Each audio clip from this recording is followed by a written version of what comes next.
fail of research.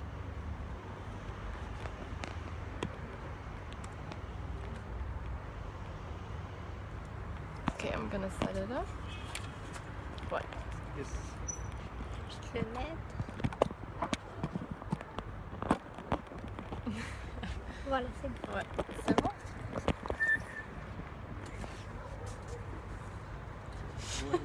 Mais elle est toute belle. Hello. I can see who's watching. There's someone. Someone is here. Welcome, stranger.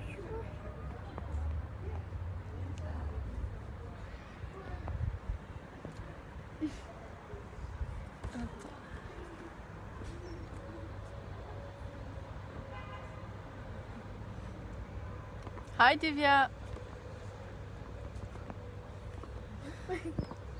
Hey, Amy.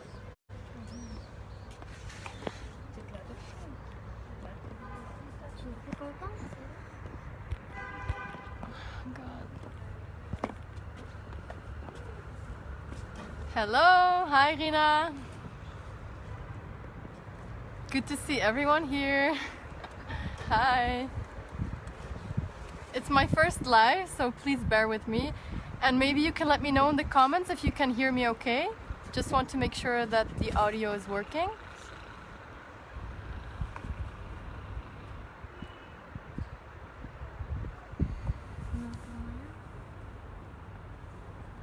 Okay. Let's see who else is there.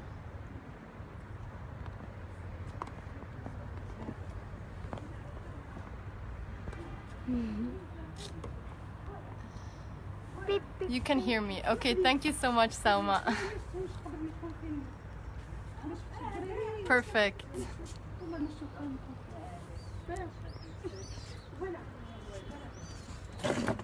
I see some of my family is there. That's really nice. Sorry.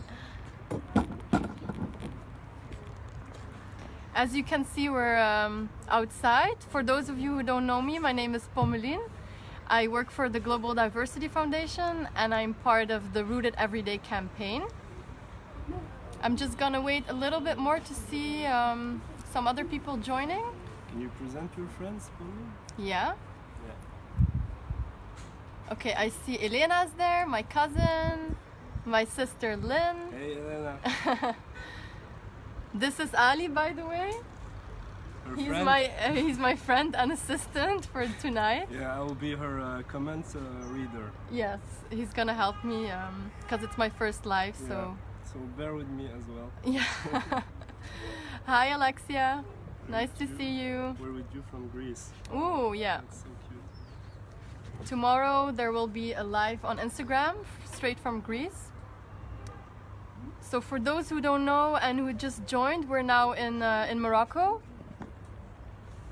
I see some of my colleagues are there. Hi, Abdullah. Salam alaikum.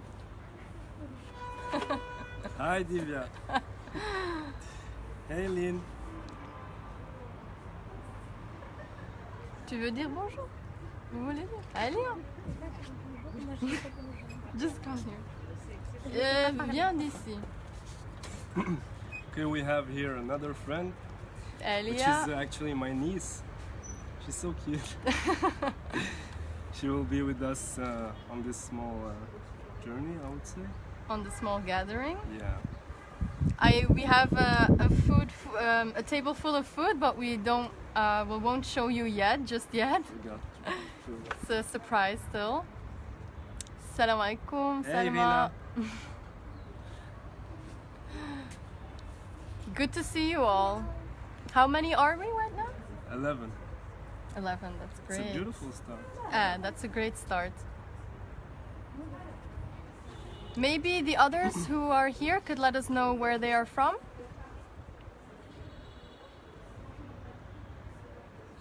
I'm originally from Belgium, but I'm living in Morocco. Ellie, he's from Morocco as well.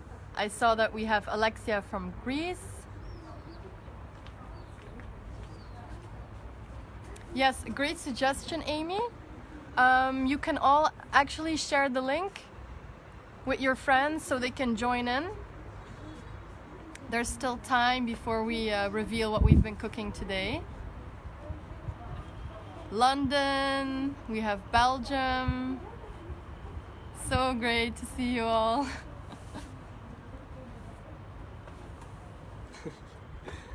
Elena is like, Belgium. Yeah. I see my dad is trying to connect, but he has some issues.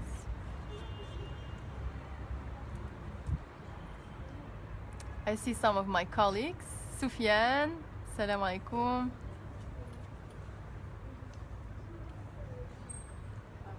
Yes, Belgium, represent. That's my family. Yeah. Morocco. Morocco represent. Hi, Soufiane.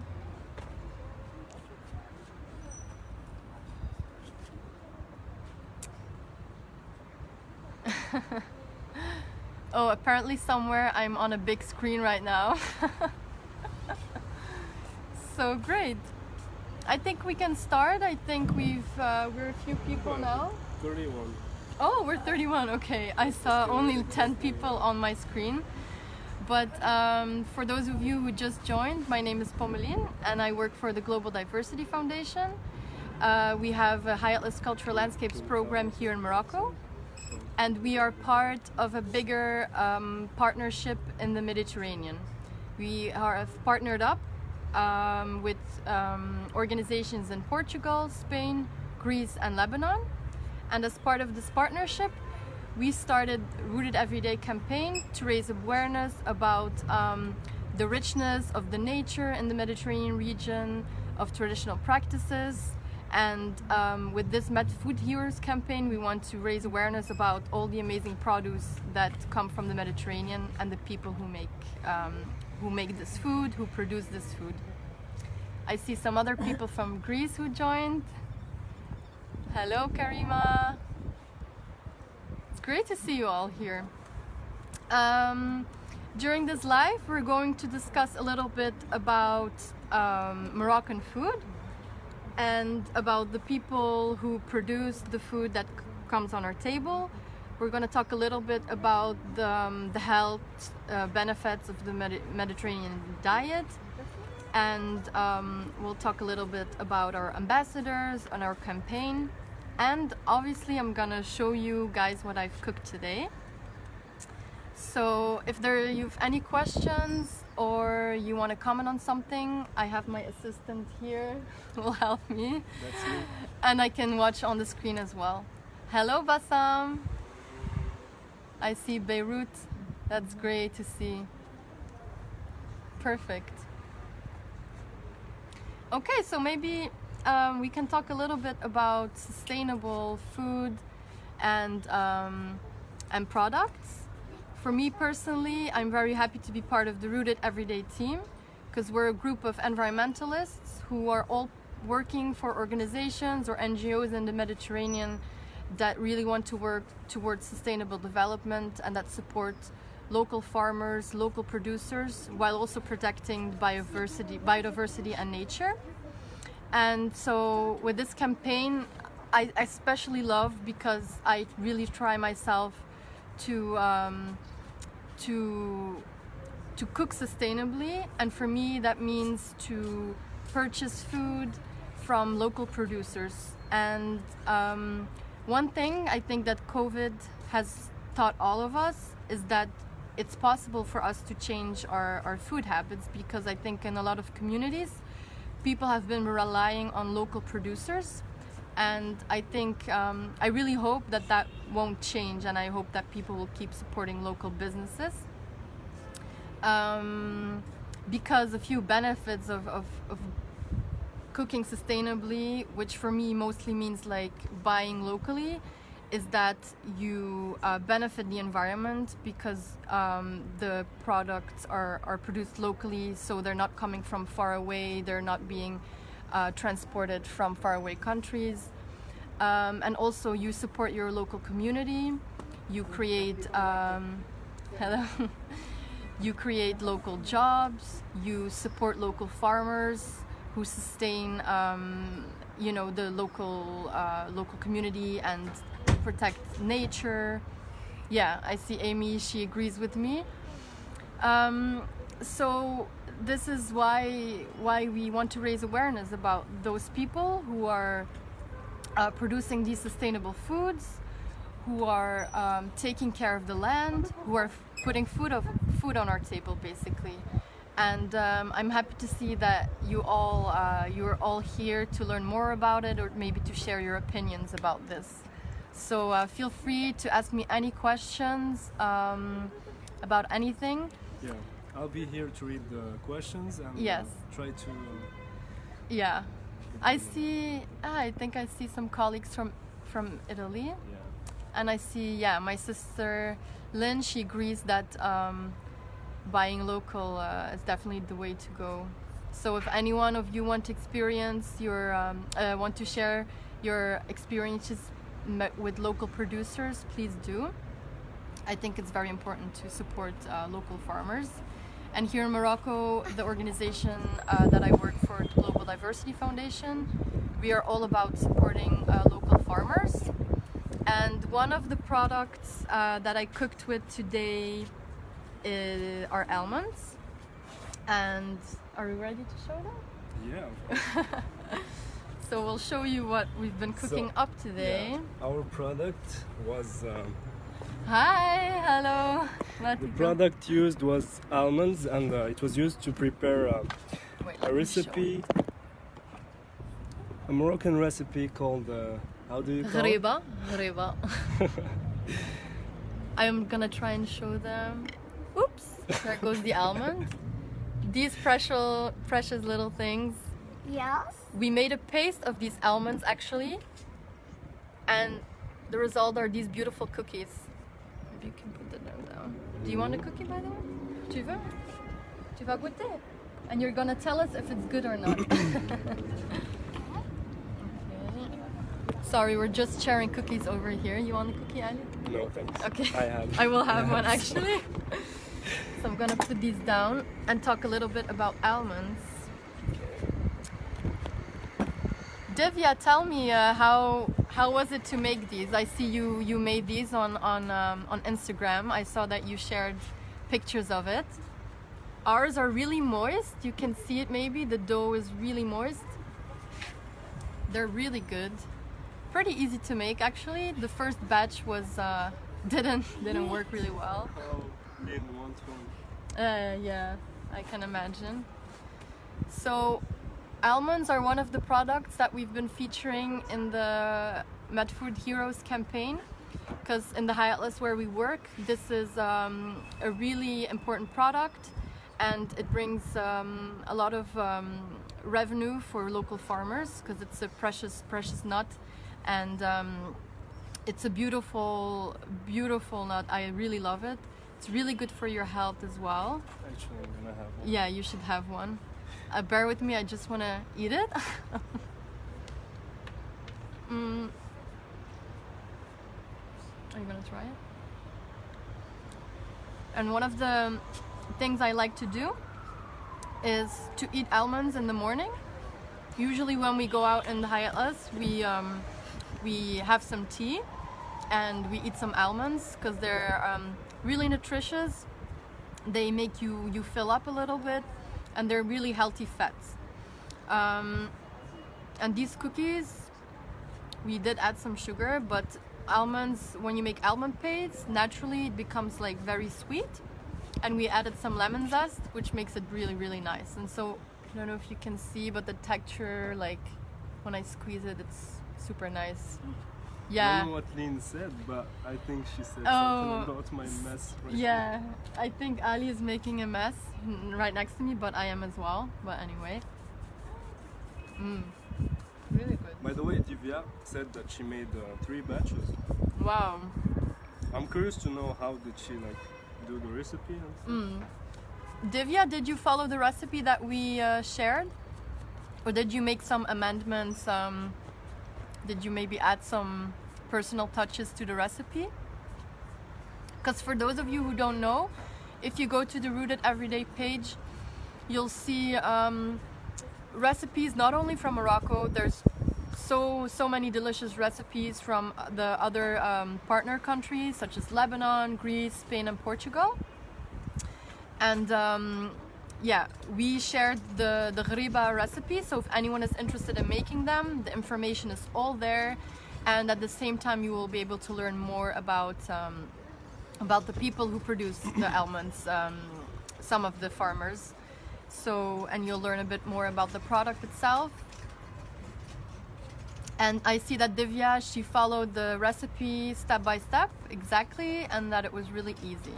Yeah, I agree. It was really good. It was really easy for me too. We just had a bit of an issue with the oven. It was the first batch burned a little bit, but yeah, the rest really worked out really well. I'm curious to know if anyone else has ever cooked with almonds before. If yes, you can just share here in comments with me. It's really good. It's amazing. Oh, and actually I see we have Mohammed Eid Boujma. He's joining us right now, and he is our local almond producer in the Highlands. He works at a community plant nursery, and they plant the almonds. They harvest them. I think harvest starts now until the end of summer. Salam alaikum, Mohammed. So Mohammed, like many other farmers in the Highlands, he really spends his days outside in the mountains. He really knows how to take care of the trees, of nature, of the plants. And he told us that almonds are just really great product, and the product that really deserves to be valued a lot. And whenever we go to the community nursery in the Highlands, him and his colleague Hamid, they always usually have a beautiful plate of almonds with some nice tea. Which brings me to our next product that I want to talk about. I see Lynn is asking for the recipe. Yeah, I saw that Amy, she just shared the recipe. Oh yeah. So Lynn, Amy just shared the recipe in the comments link. So you should be able to find it there. I'm gonna copy it and paste it Yeah. to Lynn so that she can... Great. Salam alaikum, Mohammed. So talking about Mohammed and the almonds brings me to the next product that I want to talk a little bit about in the Highlands. But I think many people all over the world are familiar with this beautiful product. It's thyme. This one specifically is Moroccan wild thyme, and you can only see it now, but you know, it still has the little sticks in it, and the smell is just beautiful and amazing. I wish people could smell through the screen. What is it called in Arabic? Za'atar. Za'atar. So in Arabic this is za'atar. Yak Mohammed.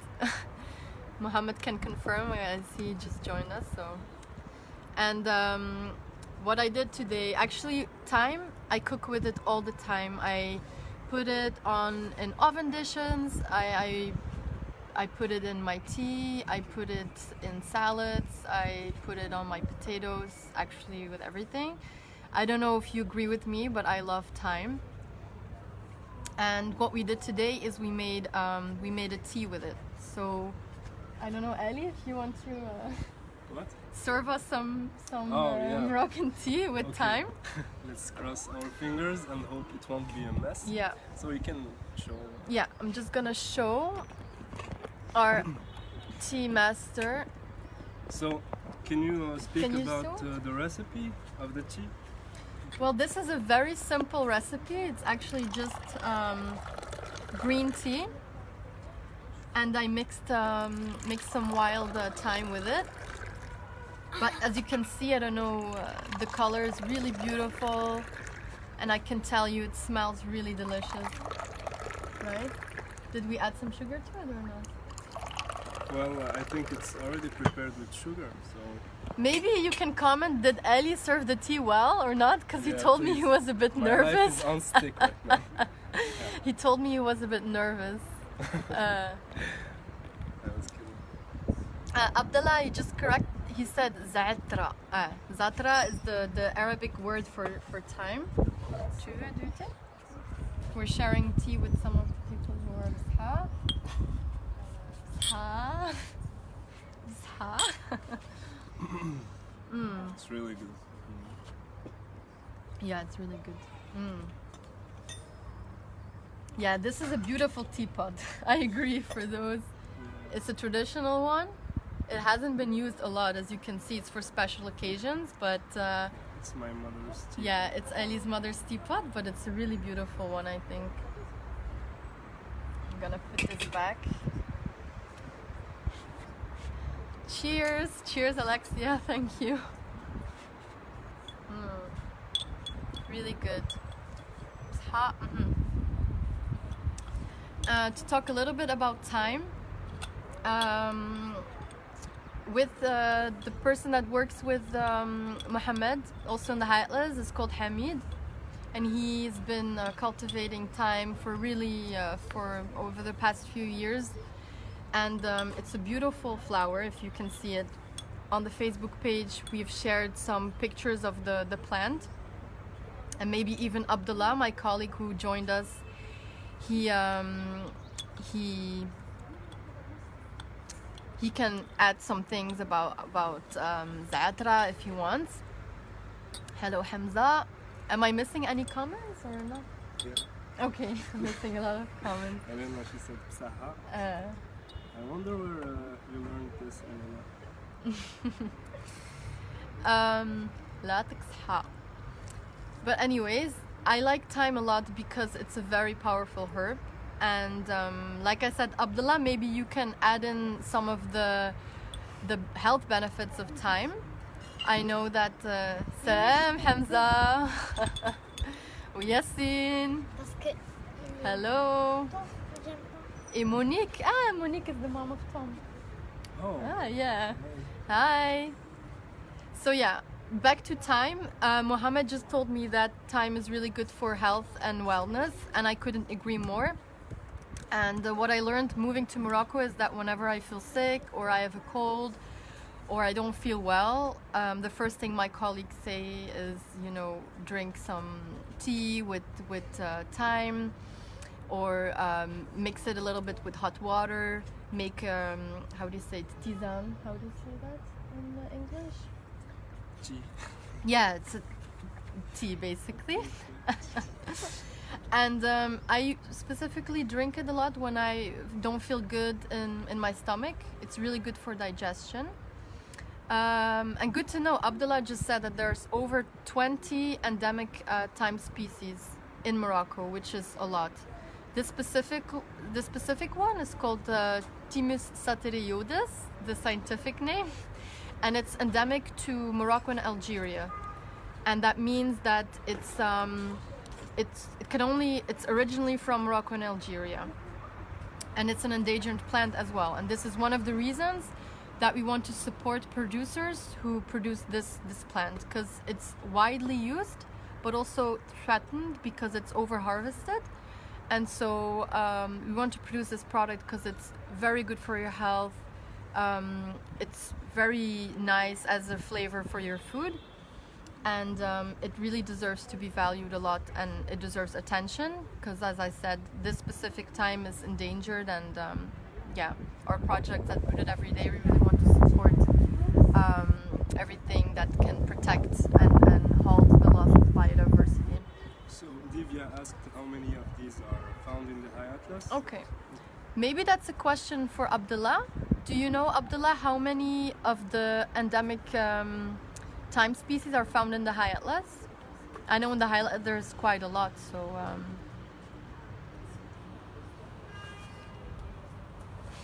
because Abdullah, he's one of my colleagues, and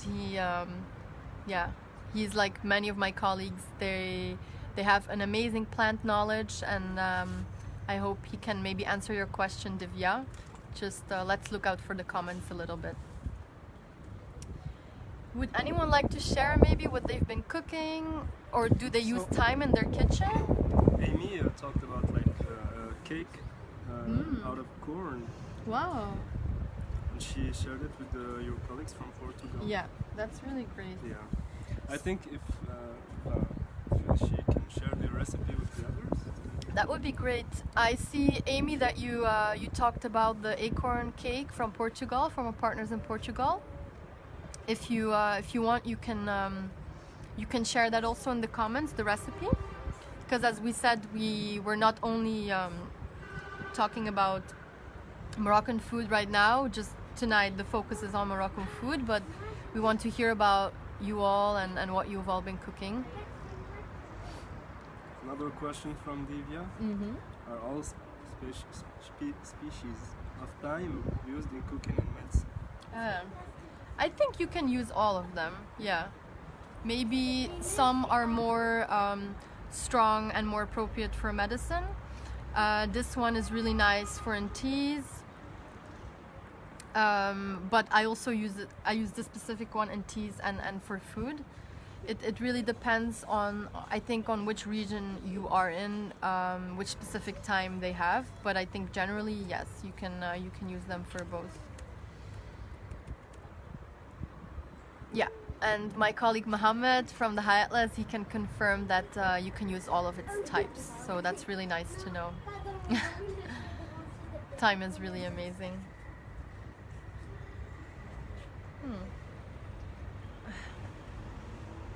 Okay. I used your time today in our project.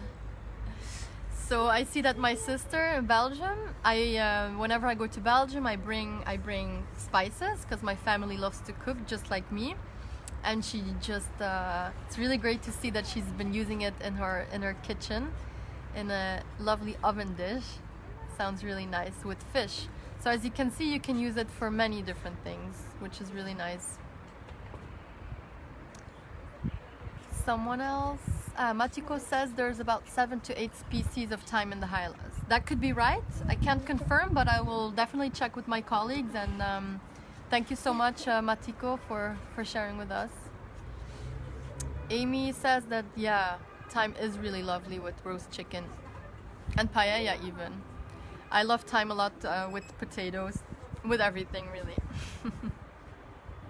Talking about some other food and products, I can show you real quickly. I hope I don't make too much noise.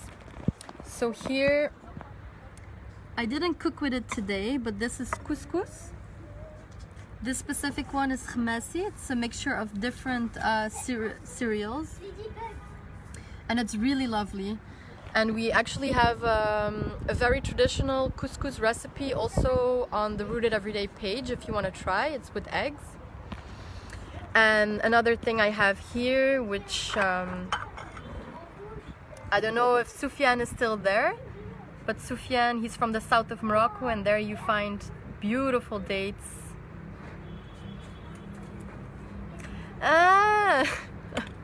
I just realized that Matiko is our colleague Mohammed. So whatever he said is right, and I can confirm. So there's 7 to 8 species of the thymes in Morocco. They're located in the High Atlas. Divya, I hope that answers your question. So we have some. Yeah. Species. Do you want a date? No. No. To bring us to our next product, I showed you just the couscous. I showed you some dates, and what I like to mix with dates are these walnuts.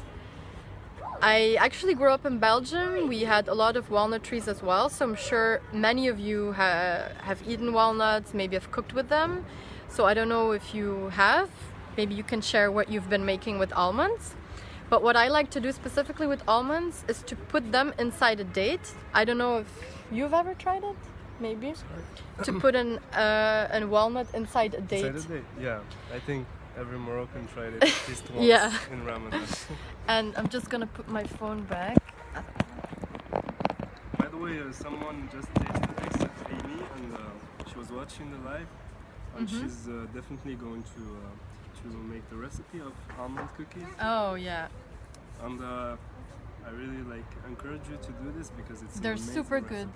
And it's a light one, not Yeah. really heavy food that you The can cookies again, sorry. What I really like about these ones is they're super moist, and I think Divya can confirm they are not like tooth crackers or something. They're really nice.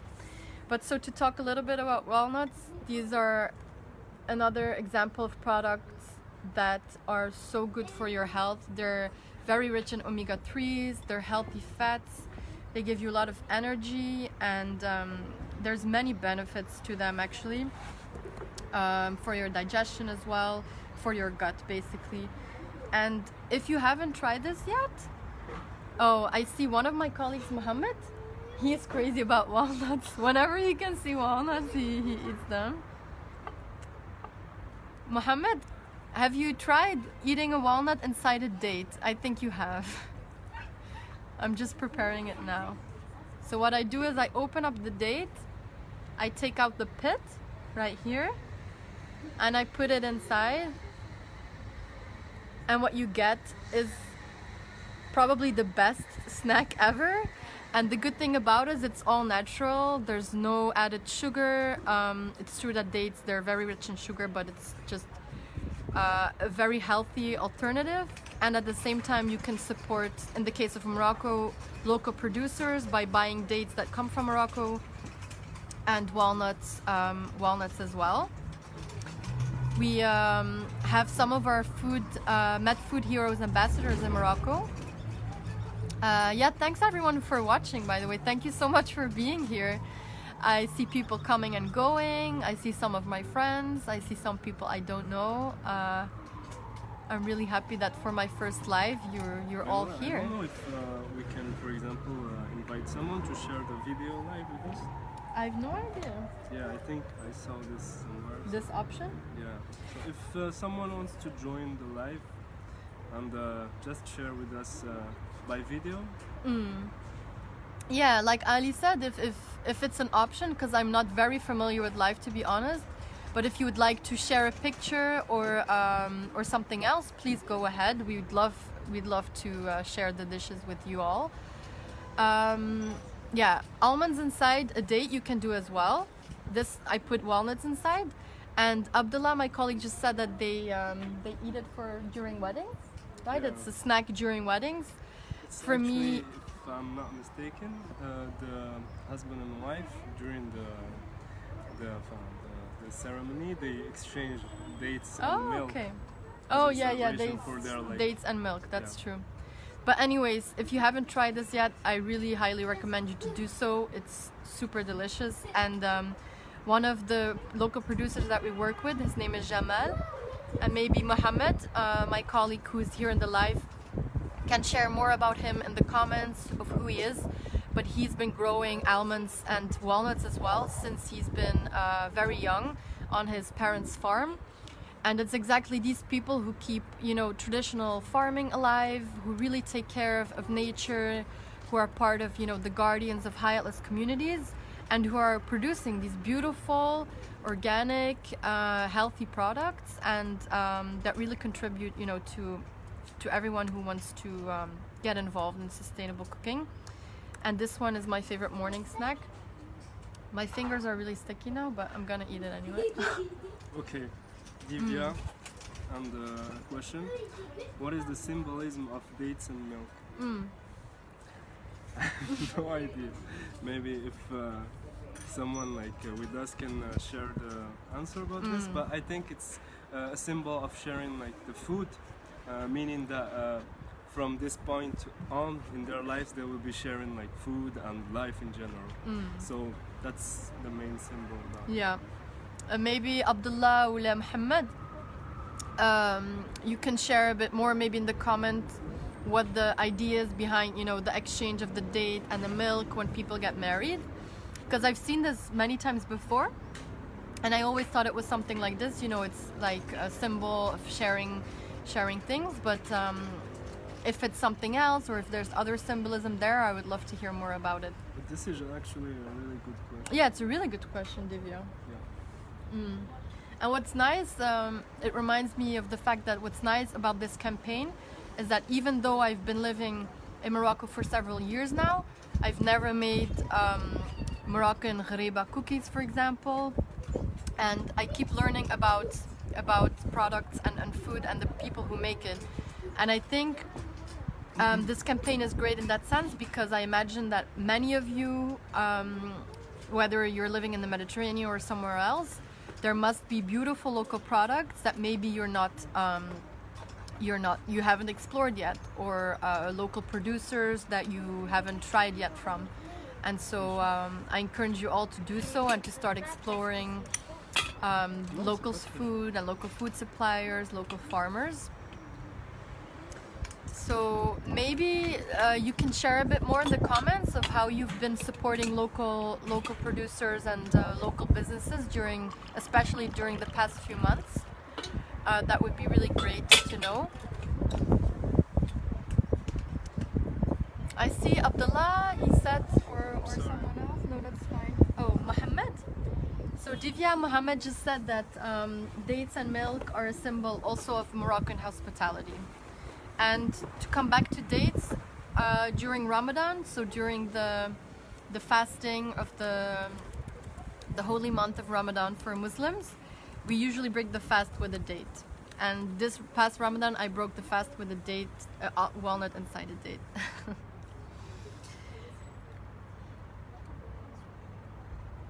Okay, there's another thing on my table I want to show you all. It's a Moroccan salad called zalouk. It's with aubergine and tomatoes. And this is a recipe that was actually shared with us with one of our food ambassadors. Her name is Sahar, and she's originally from the Middle East in Lebanon, but she's been living in Morocco for several years now. And she shared a beautiful recipe. This is a really nice side dish or a snack. I like to eat it just with bread. You can eat it warm. Now it's a bit cold, but it's still really lovely. And on her recipe, actually what we can do, we can add some walnuts to it. She suggested in her recipe to add some pomegranates to it as well, which is really nice. But given they're not in season right now, we don't have pomegranates. But so yeah, I don't know if anyone has ever tried zalouk or something similar. Let us know in the comments. It's a really nice dish, and you can maybe Amy or someone else can share the recipe in the comments. You can try it with the bread. Yeah, you can eat it with bread. I'm gonna do that in a bit, but I've seen some comments getting. Yeah, there's a comment. Yeah, Amy, she gets an organic fruit and vegetable box. Yeah. We have the same idea here. Yeah. But the I would say the inconvenient about it is the price. Yeah. It's like they're not encouraging you to buy these kind of products with hiring the price. Yeah. Well, but actually, yeah. That's a discussion. Yeah. That the thing is, if you want to live more sustainably, you have to, invest a little bit more and change your habits and your thoughts about, food and what the value is of this food. And often is that organic food is just in the long run so much better for your personal health, and you really support local biodiversity with as well, as it really protects nature, because big and large scale farming really hurts the soil. And so it's true that it's often a bit more pricey, but I think it's definitely worth it. Actually, that's the price for like a Exactly. good maintenance of these kind of products. But so I see Amy's been getting these seasonal vegetable boxes, which is really great. And I think a tip of sustainable cooking is also to cook seasonally, so that you're not buying products that have been or inside of these like greenhouses, or that come from really far away, that are shipped in planes and stuff. So yeah. Yeah, Lynn said something in Dutch, but Can you? jammer dat ik Oh. foto kan doen. Yeah, so Lynn, my sister in Belgium, she wanted to share a picture, because apparently they go and buy their food at a local farmer. Yeah. And the kids can play with animals there. So I think, if you have kids, introducing them to sustainable food in a fun way, like visiting farms and seeing the animals and seeing where actually the food comes from. And if you go to the Rooted Everyday website, you'll see some interviews of our ambassadors, who one of them, Najat Kanash, who is a very famous Moroccan chef, she asked the question, like, we need to start asking ourselves where our food is coming from, you know? And she said, before you get a steak on your plate or a fish on your table, there's been someone raising this animal or someone working very hard to get this fish. So I think that's a really good thought to keep in mind, that we should remind ourselves where is our food coming from and to ask ourselves these questions. I'll be wearing...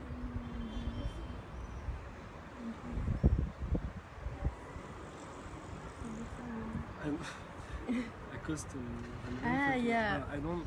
Yeah, so Amy, she just had a baby, and she said that also she wants to really... Congratulations. Yeah, congratulations, Amy.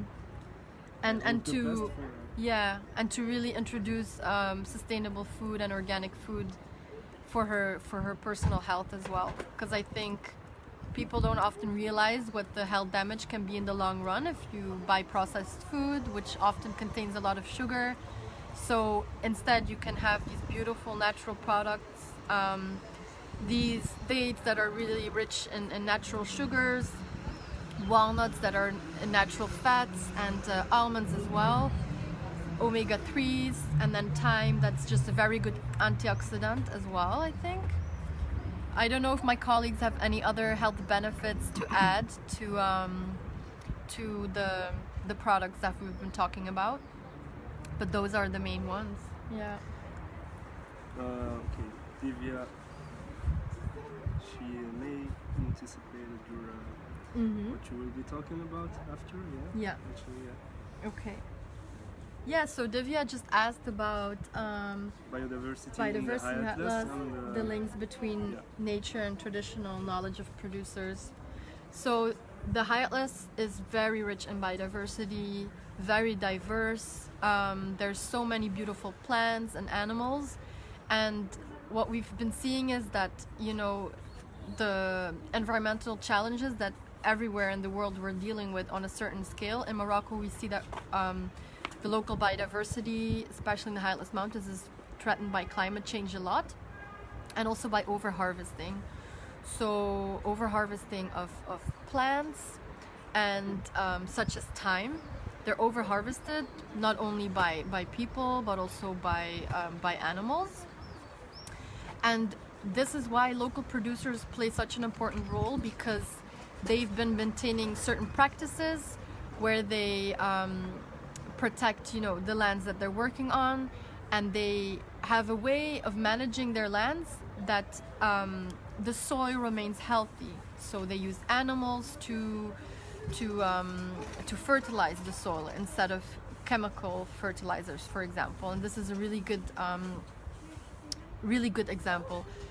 And there's a specific system in the High Atlas that is called agdals, and these are pasture lands where people bring their animals, and these are closed during specific times of the year in territory and in time. So during specific months of the year, these pasture lands are closed, and this gives the opportunity for plants to regenerate and for seeds to fall, for flowers to bloom. And it's amazing to see that local communities really have been managing this. This is an example of a practice, have been managing this for years and years, which results in the maintenance of all these plants that afterwards can be eaten by animals, because once the animals come and the nomads come in these pasture lands, the plants have already bloomed, the seeds are already in the ground, and the animals and the plants and the people who are managing it are all in maintaining these important ecosystems. And this is why local producers are, and supporting them is very important, because they have all this knowledge, and they've been living, you know, they've been growing up there, they've been working with their families. As you can see, a lot of our Med Food heroes in Portugal, Spain, Lebanon and Greece as well as in Morocco, they've grown up learning about these practices, and that's one of the reasons why supporting them is very important, because by supporting them we support and protect nature and biodiversity. So I hope that answers your question a little bit, Divya. I'm sorry if I went off. I have to charge my phone, bear with me. Another question by Divya that was answered by Mohammed. So yeah, that's mainly correct. Agdal is a great system, of course, and adding to it Twizy, Twala, Nu'man, Azwi. Yeah. Okay. So apart from Agdal, another important thing specifically, I need to check because I don't know if my phone is charging. I'm sorry for this little technical issue. No. Bear with me. Attends.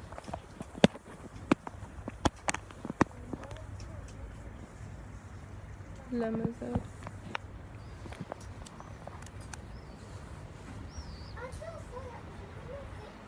Yes. Okay, sorry people. Just want to make sure I can stay with you all. Hi, Amélie. My sister's here. Yeah. Oh, cool. Okay, let's see if this is working. So I saw that one of my colleagues gave another example of products, of practices, right? Mohammed? Yeah. He mentioned some. Oh, Mohammed. Agda, Tawizi, Tawalan, Waman. Tawalan Waman, for example, is a practice where people, local communities, they manage the access to water. So they have these traditional water canals, and they have agreements amongst the farmers, on when specific plots of the farmers can open the canal to irrigate their plots, which is a really great practice, and it's very necessary, and it allows them to really manage well their plots, their agricultural plots, and it helps them to secure sustainable harvesting for them, which is becoming more and more challenging because the lack of water. So yeah, I see some other people joined. Let me see. Great to see everyone here. Thanks again for coming. I see we have some new people joined, right? Yeah. Hello, Fatima.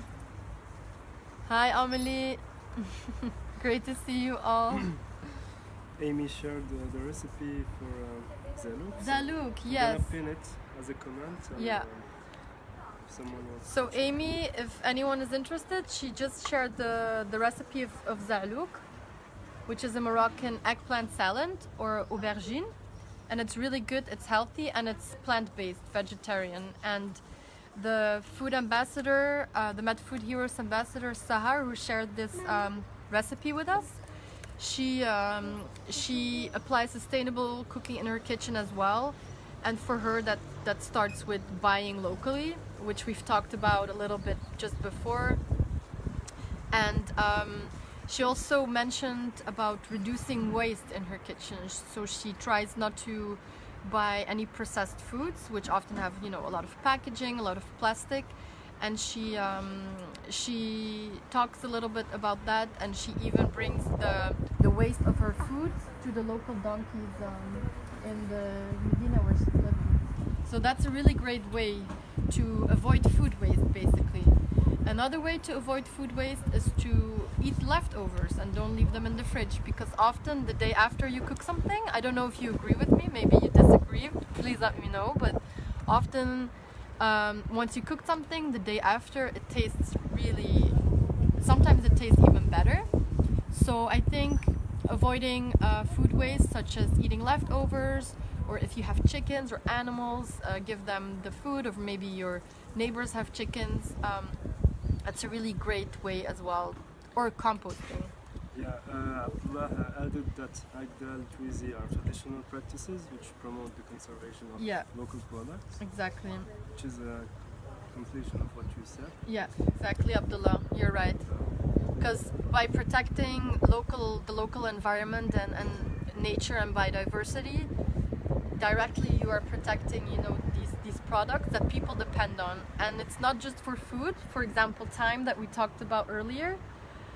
It's not just about, protecting thyme as a plant, but it's very important for people because they depend on it for their livelihoods, because they sell these plants in local markets. As you know, they are very important plants in local medicine. And they also are a food source of animals even. So I think Mohammed mentioned at some point that thyme is also a plant that animals just really love to eat. Okay. Another interesting question by Divya, our active Yeah, listener. thanks Divya for your questions. Are all the high atlas products sold Sold and and consumed locally?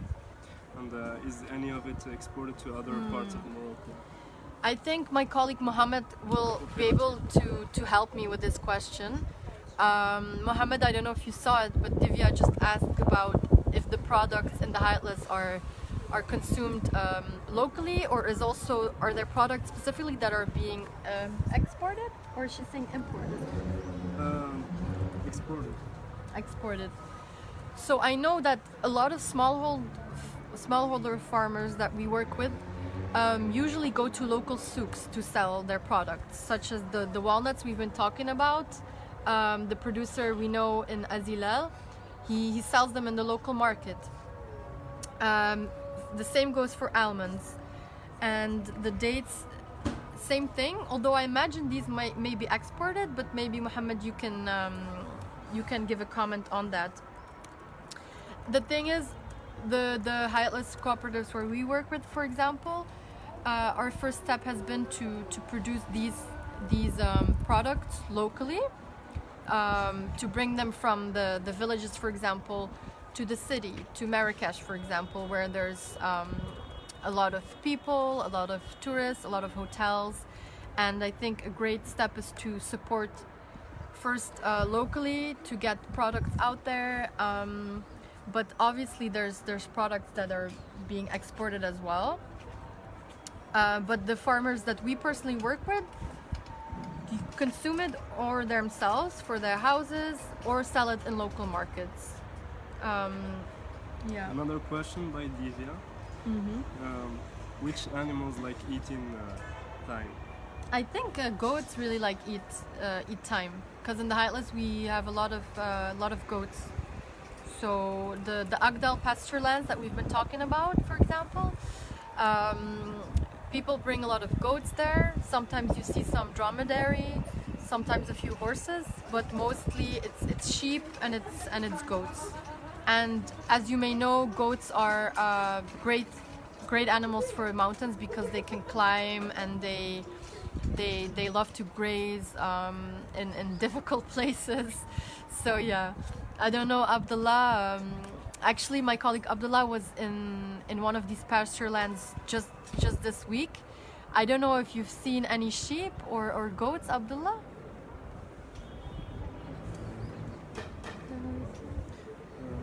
I think if you scroll, you can see.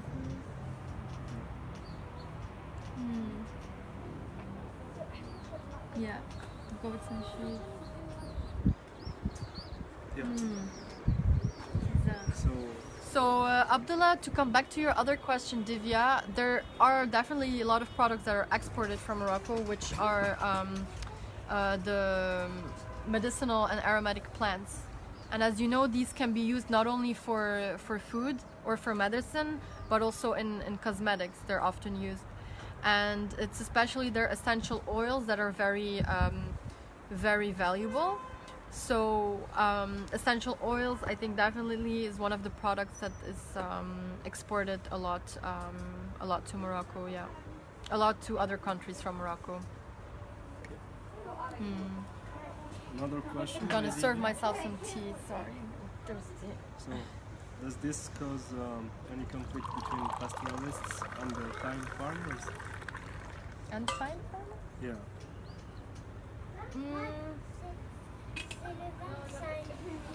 Well, Not that I'm really aware of, because the nomads and pastoralists in these agdals, in these pasture lands, they practice local laws, so there are very clear set out rules, and people are really expected to respect these rules. Obviously, sometimes there's conflicts about the border of a specific pasture land, but in general, people are aware of the rules, are aware of the restrictions and when people can graze and not, because obviously producers want the plants to be able to flower and to leave their seeds in the ground. And so if people would come there with their animals and start grazing while the plants are still in this like process of flowering, that obviously can become an issue. But in general, people are aware of this and respect these rules. In the pasture lands that are controlled by the traditional practice, that is, there's a lot of lands that are not protected by these rules, and so these are much more vulnerable for biodiversity loss. And this is one of the reasons why we really want to promote these traditional practices, because they have shown, our research has shown that they really can protect the local plants and the vegetation cycle. Yeah.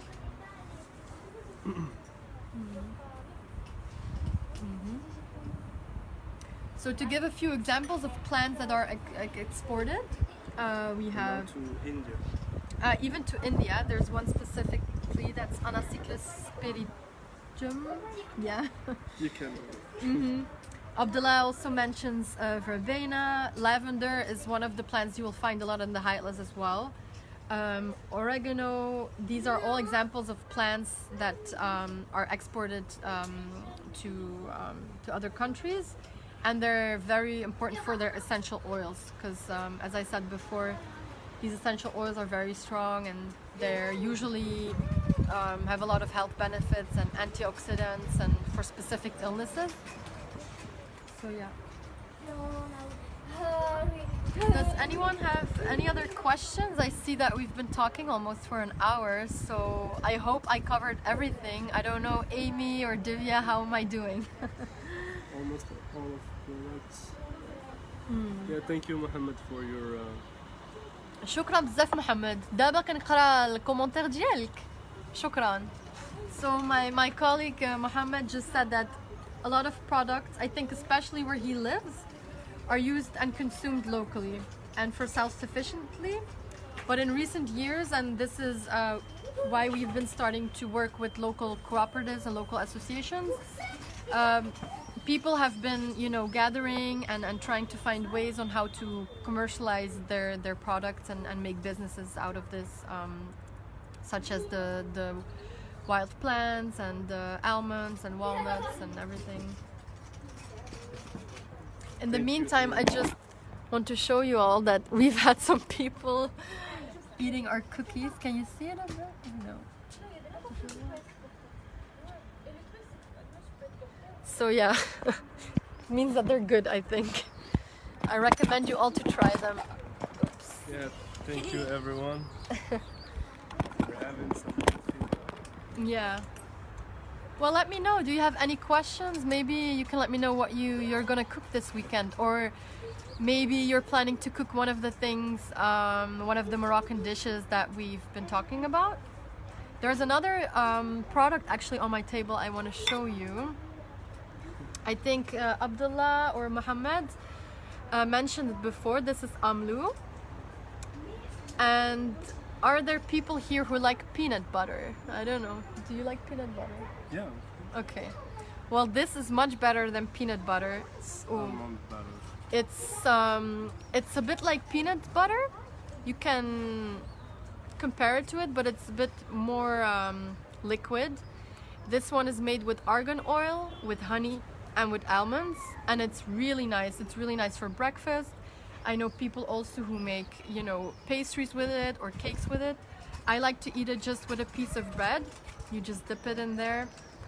And it's one of the products that I really love in Morocco. I had never, tried anything else but peanut butter that is a bit similar. and it's much healthier because peanuts are very rich in calories and fats, and almonds are just a much healthier option. So yeah, I don't know if why are you laughing? So we have Lynn. Please, I pay your luggage. Bring me a suitcase of your locums. Actually, I've been smuggling this beautiful product, which is called AMLU. Maybe you can type it for people who want to learn more about it. Yeah, Abdullah just said it's prepared with argan oil, almonds, honey, and walnuts as well. And I've been bringing this back home, and people really love it. It's such a good alternative for other, processed things to put on your bread, and it's sweet but not too sweet. It's really lovely. Just go back to a question Yeah. from Amy. As an eco-tourist, what are the places that you can visit in Morocco? Mainly the High Atlas, I think. Yeah, I mean, since we work, in the High Atlas, I think definitely, as if you're interested in ecotourism, I would avoid a little bit, the big cities such as Marrakesh and Casablanca. There's definitely people there who are conscious of this, but I would suggest going to the High Atlas Mountains really, and supporting local cooperatives there who are selling these products that we've been talking about, and really learn more. Visit, the mountains, places that people maybe don't really visit, but there you'll see a very beautiful and authentic part of Morocco, and people are very generous and hospitable there. And I think the High Atlas, for us, I think my team agrees. And all over Morocco you'll find great generosity, but especially if you want to support ecotourism, I think the High Atlas is a really great place to discover. I hope you come, and if you do, let me know. You should Yeah. everything is major. Okay, so we are at the end of our live, I think. It's flew by, Yeah. really fast. Just the last question, Yeah. because everything is out of charge now and we don't have. Yeah, we're like, I don't know if you probably noticed and maybe wondered why we're on a rooftop, but lockdown just ended in Morocco, so we're still staying home a little bit as things start opening up again. So just to finish with the question of Divya, I know that GDF works. You can read. Where is the Asian Yeah, so Divya just asked a little bit about our work and how we try to preserve local and traditional seed varieties. And one of the ways that we do that is we've set up in the communities that we work with local seed banks. And seed banks are basically places where we keep seeds of different varieties. We collect them in the field and we keep them there because a lot of varieties are disappearing, and this is actually an issue in agriculture everywhere, the lack of variety. And we need variety for ecosystems to stay healthy. So what we do is we have specific places where we keep these seeds for times of need, or for when a time comes when a seed is no longer available. People will still have the ability to produce and to grow these local seeds and local varieties. So yeah.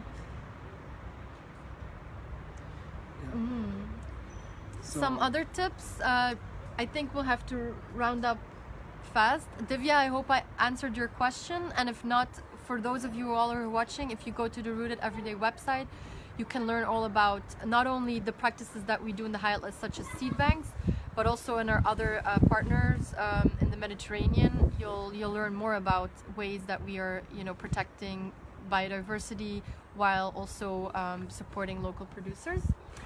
Amy, to finish off, some of my colleagues gave some final tips on ecotourism.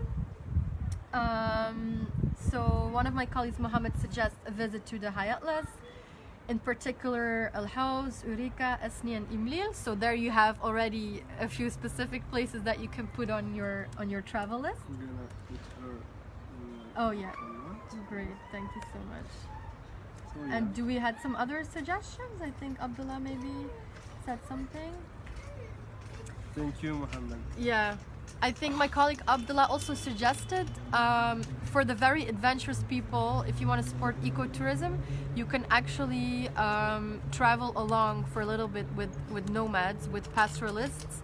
And some of our team members did this last year, and it's an amazing way to really connect with nature again while supporting people that are really at the heart of, you know, at the heart of preserving these traditional landscapes.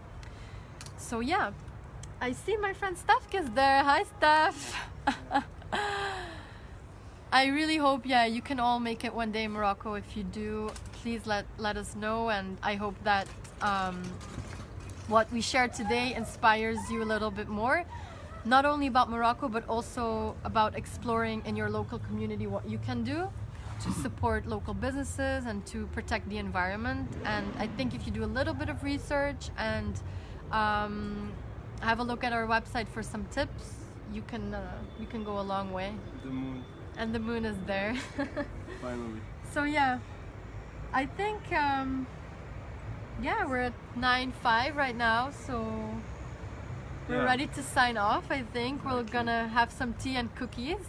Thank you so much everyone for watching. I really enjoyed it. I was a bit nervous, but thanks to all participants, and thanks to it's been a Ali as pleasure well. for me as well, because I learned like new information about ecotourism, local products, ماشي مشكل. ماشي مشكل. and yeah, the thanks again to Divya, our active questioner. Yeah, really great, Divya. Thank you, Amy, for sharing your recipes, and thanks all again for your amazing participation and Yeah. for sticking till now on a Friday night. Yeah. So a good final word from Amy is that, you know, where we spend our money can really make a difference, and I couldn't agree more. So like I said, really look up how we can you know, support local farmers and local producers that are very conscious of the impacts of the environment, and we can all make a positive change. So yeah, please, yeah, continue with questions. You can always contact us on Facebook. Lynn, I see you asked for a pasta recipe with eggplants and something else. Maybe you get inspired by some other recipes, and tomorrow we'll have an Instagram live with our colleague Alexia from Greece, and so you'll learn a bit about recipes from Greece, and on our website we have recipes from Portugal, Menorca, Spain, Lebanon, so I hope you get inspired there. I think, yeah, that is it.